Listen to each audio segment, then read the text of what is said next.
The Chicago World's Fair introduced to the masses such inventions as the Ferris wheel, Cracker Jacks, and shredded wheat. Important. Foodstuffs. I love shredded wheat, actually. A fun fair thing to go on. Cracker Jacks. I haven't had Cracker Jacks in I love years. Them. There was also, by the early 1890s, the padded bicycle seat and the zipper.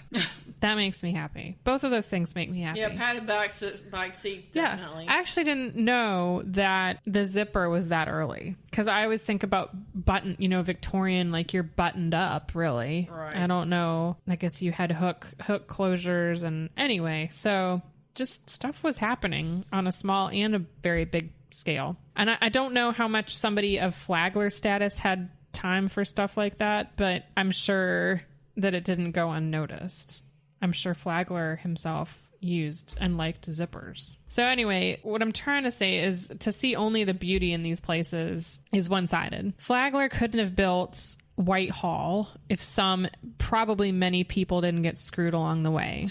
Business practices. I mean, it was just a corrupt time. Although his business and railroad pursuits and houses and hotels probably provided a ton of jobs, there's still always two sides to a coin or a phrase. So I just wanted to thank Mark Twain for bringing to our nomenclature the term Gilded Age, because now I understand it more, what those two words could mean, and that it's almost more tongue-in-cheek than, it's not just about the opulence, it's about the other side of the gilding as well, what's underneath. And I think that PBS did a miniseries on the Gilded Age. The American Experience, I think, did it. So if you have more interest in that, yeah, it is American Experience, the Gilded Age. Oh, cool! I would want to see that for sure. Actually, it just came out in February, so yeah, if you have interest, check that out. So back to the business of architecture. Everyone's favorite wedding present, Whitehall, existed to impress more than just the lady of the house. Whitehall, true to its name, was gleaming white stucco with a monumental entry portico at the center section of a 7-bay composition, I guess. So there were 5 in the middle. There were the full 2.5 stories with these beautiful Doric columns. And then there were 2-story kind of flankers. So it was very long and low, an elegant house. For some Florida, or you could say Mediterranean flair, the roof was red barrel tile, providing a contrast to what otherwise would have been pure white facade. There were other features that suited the house to its semi-tropical context, especially the floor plan, which exposed the rooms to cross ventilation, which was very important in that environment. Yeah. At 55 rooms and 60,000 square feet on 6 acres, Whitehall was one of the first of Palm Beach's castles. It could be seen from a passing train on the other side of the intercoastal, appropriate since trains were the reason Flagler became who he was at all, and the Florida we know exists at all. Whitehall was opened for the winter season in 1902, drawing attention of Palm Beach's social set as well as newspapers near and far. Unlike other country houses for the elite, Flagler's Whitehall was not designed in a European revival style. Think Biltmore or really anything for the Vanderbilts. Flagler was very involved with the design of Whitehall. He initially requested a Cuban-style house, but in 1901 decided that he wanted the house to be more colonial than Spanish in nature. This resulted in a clean, symmetrical composition. It was considered neoclassical revival, and that's a style that's less common for a residence. Maybe Flagler chose it to set his house apart from the prevailing aesthetic of the area, which was mostly Spanish, Cuban, Mediterranean. As for the east, or entry facade, the house is comprised of 7 bays, which I just mentioned. The layout takes after an Italian Renaissance palazzo with ground floor rooms arranged around an inner courtyard. The grand marble hall was truly spectacular, measuring 110 feet by 40 feet and having 20-foot high ceiling. Most of us live in places that could fit inside that room, and maybe even several times over, if you calculate the square footage. I could go on forever about the opulence of Whitehall, but true to the textbook example of a Gilded Age estate, it has more marble columns, gold leaf, faux graining, carved ornament, and extraordinary detail than you can shake a palm frond at. I see what you did there. The museum's website provides virtual tours of most of the important public spaces. And we did post a picture on our Instagram on Monday of the Great Hall. So instead of being called White Hall, I think it's the Henry Flagler Museum. Henry Morrison Flagler Museum. Yeah, because that's not long enough. Right. When it was completed in late 1901, Whitehall had some interesting technological bonuses. The contractor outfitted the house with a heating system to dry the air and reduce potential for mold so that its contents would be protected. Amazingly, air conditioning was not installed until the late 1990s. God. Man, I would not have. I mean, it's on the intercoastal side instead of the ocean. So, but you're still it's still salt air and it's still South Florida. But you get if it's oriented the right way, which it is, you get the breezes. True. From all directions. And I'm sure the walls were very thick. Right. It was probably just designed in a way that you didn't have heat gain. You don't have grand expanses of windows, or you have overhangs, I mean, it's all that just smart design that we don't do now because we rely on air conditioning. Yeah. Although Whitehall is on an island and the water table in Florida is quite near the surface, the mansion was still constructed with a full basement to house all the systems to keep it running. Wow. I thought that was neat too. Has it ever flooded? That's a good question. I don't know, because certainly they've had hurricanes. Right. And just rain events. I don't know. What you will not see at Whitehall that one might expect at an estate of this size are gardens, outbuildings, a pool, and other structures supporting the life of leisure. Or leisure, as some people like to say. I like leisure. I kind of like leisure too. Beautiful plants would grow themselves in the South Florida climate, like bougainvillea and jasmine and all these lovely things. Passion fruit vines. Passion flowers? I don't know, those purple things that smell wonderful.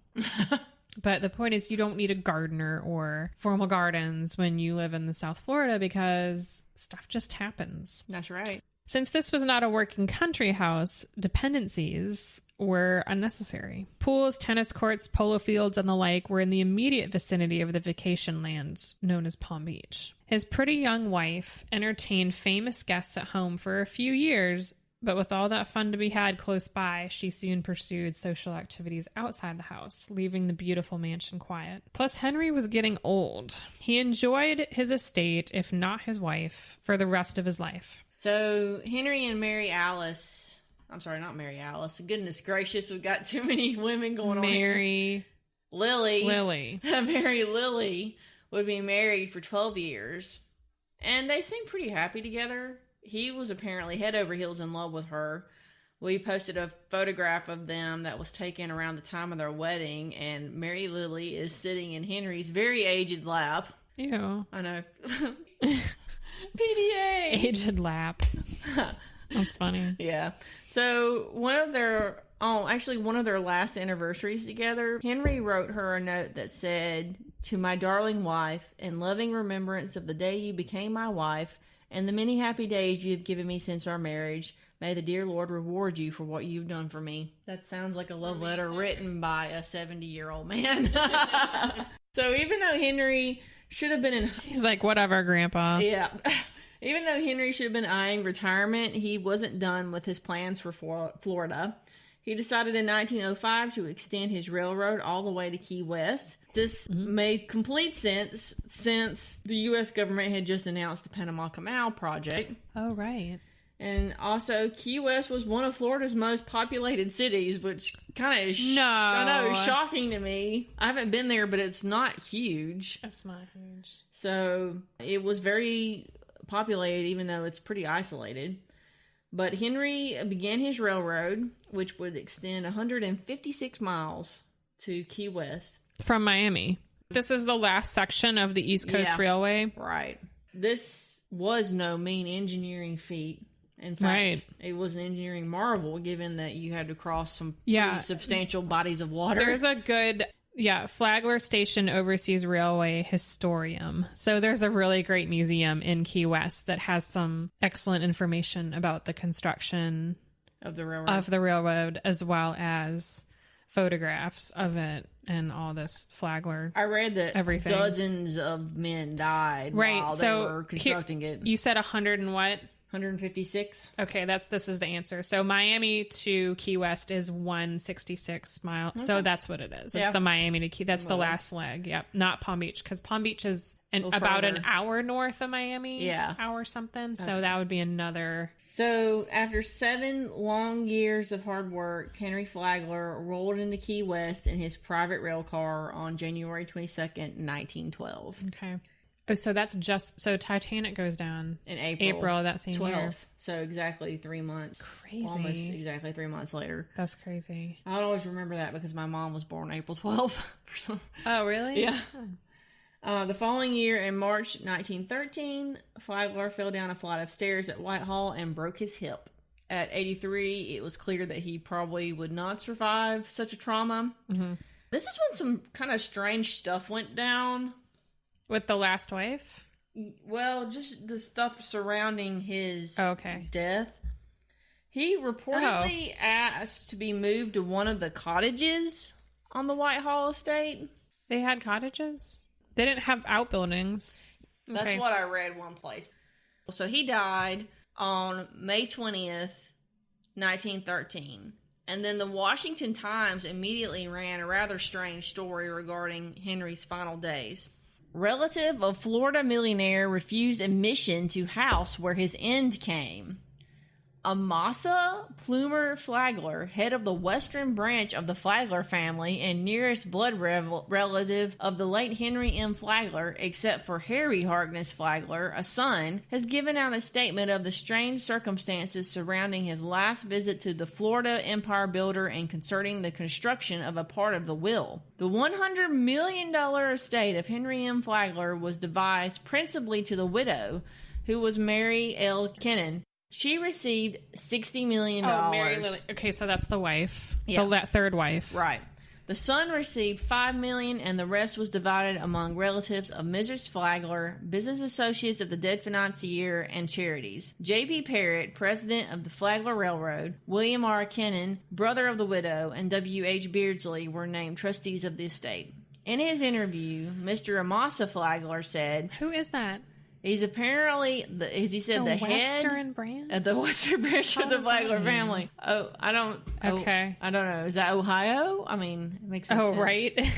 I don't know. In his interview, Mr. Flagler said, "When I went to Palm Beach immediately before Henry's death, I received the shock of my life. Instead of finding him a sick old man in the luxurious home he had built, surrounded by the beautiful things which he loved and where he would naturally prefer to spend his last moments, I found him hustled away to an old, bleak, uncomfortable house away by the beach. Instead of finding him surrounded by the friends and relatives who had loved and respected him during a lifetime, I found a cordon of detectives drawn around the lonely house, forbidding entrance to everyone. Instead of finding the surgeons and specialists which Mr. Flagler's wealth could easily command, I found an entire charge of the sick room, and to the exclusion of everyone else, Mrs. Flagler's cousin, a village physician named Kennan, treated as an outsider. Instead of the welcome that might naturally be expected under the circumstances, I found that I was treated as an outsider. An old friend and cousin, nearest relative except for the son, was forbidden a talk with the dying man. I was denied admittance to the house, stopped by the detectives, and forbidden to leave a card or approach the dwelling by J.B. Parrott, one of the biggest beneficiaries under the will. I was denied every opportunity to get near him, to thank him once before he died for what he had done for me. 8 years ago, when I was just beginning to make good in business, I acquired water rights, which will develop into property worth millions up in Minnesota. Then the government made it a forest reserve. I wonder where that is. Yeah, and attracted the attention of Canadian competitors who put in protests through the British ambassador. In order to get it cleared up, it was necessary to set the wheels of government at Washington movement, and I was unable to do it. I was desperate for it. It meant my fortune or ruin, and finally I asked Henry to write a note to the then Secretary of State, Elihu Root, asking for consideration. He did, and my troubles vanished as if